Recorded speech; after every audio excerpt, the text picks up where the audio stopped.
nós abrimos esse bloco falando a respeito de pecuária de corte, falando de mercado e também já que está finalzinho do mês de outubro, né, entrada que já começou a ocorrer de animais de segundo giro de confinamento e os efeitos que eles tiveram sobre a formação da escala de indústria e, claro, os impactos sobre o valor da arroba do boi gordo.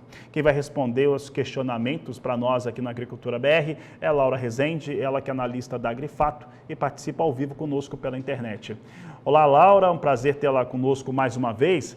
Laura, essa entrada desses animais em confinamento, quais foram os primeiros efeitos que nós tivemos durante esse mês de outubro, que deve, inclusive, seguir durante o próximo mês? Boa tarde, seja bem-vinda. Olá, Fabiano, boa tarde. É sempre um prazer estar aqui com vocês. Bom, nós estamos sentindo aí a pressão, né, vinda desse volume de animais do segundo giro, que na nossa visão aqui, né, não deve continuar tão forte no mês de novembro. Eu vou explicar o porquê. Então, se a gente pega ali, né, faz um retrocesso nos últimos 3 meses, daria justamente ali em julho, né, que foi quando nós começamos a ver queda nos preços da arroba, que se intensificou ainda mais durante o mês de agosto. Mas ainda em julho, junho, julho, a gente ainda tinha uma conta mais positiva para o confinamento, tá? Então, o pecuarista que decidisse ali por optar, né, de colocar um animal no coxo, ele ainda tinha uma conta positiva, principalmente quando a gente olhava ali para o mercado futuro. Isso não aconteceu tanto durante o mês de agosto, tá? Então, a gente está colhendo agora em outubro os resultados ali das decisões que foram tomadas durante o mês de junho, que foi ainda de se alojar, não com tanto fervor como havia sido em junho, por exemplo, né? Mas ainda assim a conta era positiva, então teve um volume significativo de animais alojados, menor do que nós tivemos no comparativo com o ano passado, tá? A gente viu durante todo esse ano, de forma geral, uma lotação abaixo do que do que aconteceu no ano passado, de animais de confinamento, mas ainda assim um volume maior. Quando entrou agosto, aí sim a conta ficou bem negativa, tá? A gente viu um boi em São Paulo, né, chegar até R$ 180 por arroba, boi comum, boi China até 190. Então, quando você olhava tanto para o mercado futuro quanto para o mercado físico, o cenário era bem desanimador. E isso fez com que poucos pecuaristas tivessem o interesse, né, de alojar esses animais no confinamento. Então, a gente viu a lotação reduzir aí bastante, né, de novas entradas de animais, e essas consequências nós vamos ver possivelmente aí a partir de novembro, quando a gente faz o cálculo, né, agosto, 3 meses aí de confinamento para novembro. Então, agora a gente está vendo esse cenário ainda de oferta de animais aumentando, tanto por os preços terem aumentado, né, da arroba bovina. A gente viu uma recuperação de setembro para cá interessante para a arroba bovina, então os pecuaristas começaram a voltar com interesse, né, com apetite de venda aí dos seus animais, e aí agora entrando novembro, eu acredito que nós vamos ver uma oferta um pouco mais enxuta por essa falta de estímulo que nós tivemos lá durante o mês de agosto. Laura, eu estava olhando com as informações que chegam aqui ao canal do Boi, as escalas de abate das principais indústrias frigoríficas, nós vimos que na última semana, no estado de São Paulo, as plantas conseguiram dar uma alongada nessas escalas.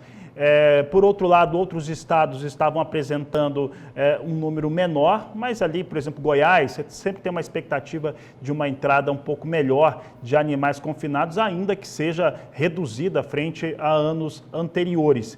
Mas no estado de referência, mesmo com essa entrada maior, a indústria não teve força para pressão na arroba do boi, né? A arroba de uma maneira do gado pronto, de maneira geral. Você acredita que essa é uma tendência que se mantém até o final do ano?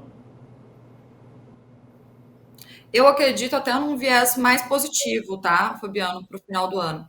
Nós estamos observando agora realmente, como você tem contextualizado, uma pressão de baixa, por dois fatores principais, tá? A maior oferta desses animais, as escalas mais alongadas, aí hoje a gente está com as escalas da média Brasil em 9 dias úteis, os mesmos níveis de escalas que nós tínhamos ali no início de fevereiro, de setembro, perdão, só que lá em setembro os preços estavam num contexto bem diferente do que estão hoje, está no iníciozinho de setembro, então a gente estava falando de um boi China na casa de 210 e um boi comum na casa de 200, com as escalas em 9 dias úteis na média Brasil. Hoje a gente está com esse mesmo nível, só que os frigoríficos não estão, apesar de estarem tentando com poder, com tanta força para continuar com essa pressão baixista. A gente já vê negócios saindo em patamares aí R$ 5 abaixo do que estavam sendo negociados na semana anterior, mas não estamos vendo uma continuidade, né, tão grande aí de força. Outro ponto que está favorecendo para que os frigoríficos continuem com essa pressão baixista é a queda da carcaça casada.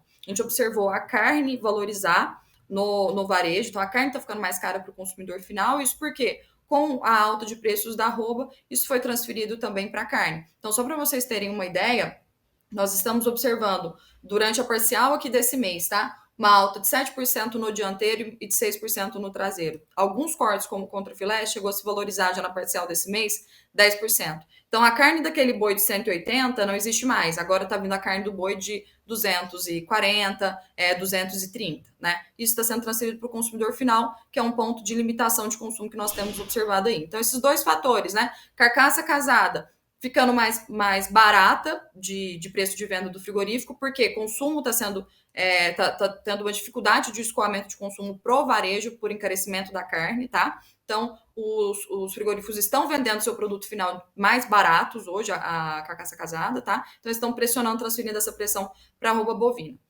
em conjunto com essa oferta maior. Mas para os próximos meses, com essa oferta um pouco mais reduzida, e em próximos meses eu digo, tá? Novembro e dezembro, oferta um pouco mais enxuta, devido a esse desestímulo de confinamento que nós tivemos lá em agosto, e uma demanda mais aquecida por recebimento do 13º salário, aproximação das festividades de final de ano, eu acredito que nós vamos ter uma arroba bovina até com uma tração um pouco mais elevada de alta. Se a gente faz uma análise aí dos últimos 10 anos, os preços do mês de outubro até dezembro, eles tendem a subir 6%. A gente transfere isso para um boi na média aí de 240, tá? Que está rodando hoje no estado de São Paulo, nós chegaríamos aí num boi de 254 para o mês de dezembro, computando essa valorização aí de 6%. Então, eu acredito sim que é um mercado factível. Nós observamos uma valorização daqui até o final do ano por esses dois pontos, né? Oferta mais enxuta e demanda mais aquecida, principalmente demanda doméstica, tá? Não é o que a Bolsa precifica hoje, é importante a gente falar isso, a Bolsa está bem desaquecida, tá desanimada, essa semana foi bem banho-maria, até com viés de baixa, tá?